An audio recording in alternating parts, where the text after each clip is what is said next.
This is my commandment, that you love one another. John 15.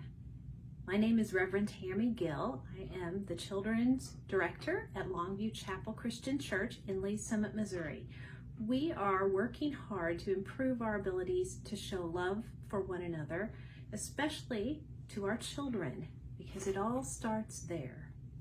Today, as we continue learning about the 5 love languages, we are talking about what I believe is the hardest one of all, and that is quality time. I believe it's the hardest not because we don't want to show our children love, but because we don't have a lot of spare time. Families today, I know, we're busy running from one activity to the next. Parents are working. It is so hard to find the time to give to our children. And by quality time, we are talking about undivided individual attention. So, of course, if you have more than one child, this can be even more challenging. So it's good if you have a partner to team up and take turns making sure your children get the quality time that they need. Nothing, I believe, shows love more than being willing to sit down with a child, look them in the eye lovingly, showing them that they are the center of your world for this period of time. I think it sends a deep message, and I think this is a love language everyone needs.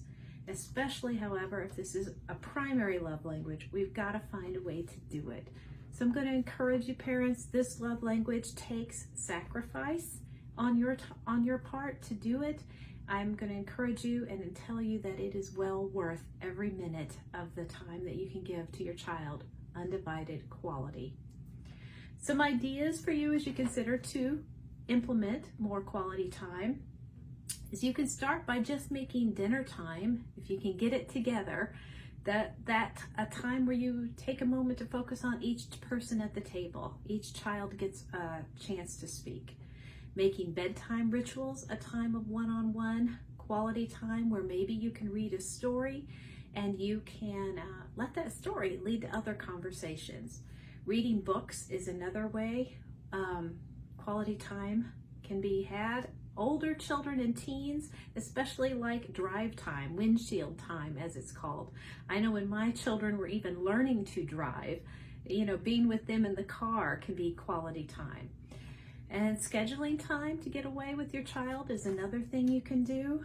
Making sure that you mark your calendar and say, this is time for you. That's very important. And of course, when you are with your children, do not be distracted. The warning signs for you as a parent, the things we have to watch out for when we're doing this, is that we are not distracted in the time that we spend with our kids. And that too is very hard. Phones are everywhere. I would encourage you, if you can, don't look at your phone, don't answer your texts or emails when you schedule this time with your child.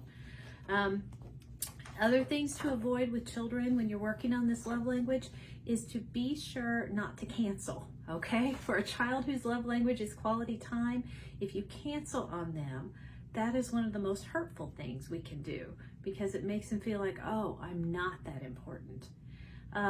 Also, we want to watch that our listening skills are good. When we schedule this time and make this time with our children, make sure it's about listening and that we make sure we're actively listening and we are being unconditionally loving. I worked for many years as a counselor in private practice, and many families would bring their children and teenagers to me and pay me to spend an hour of quality time with their children.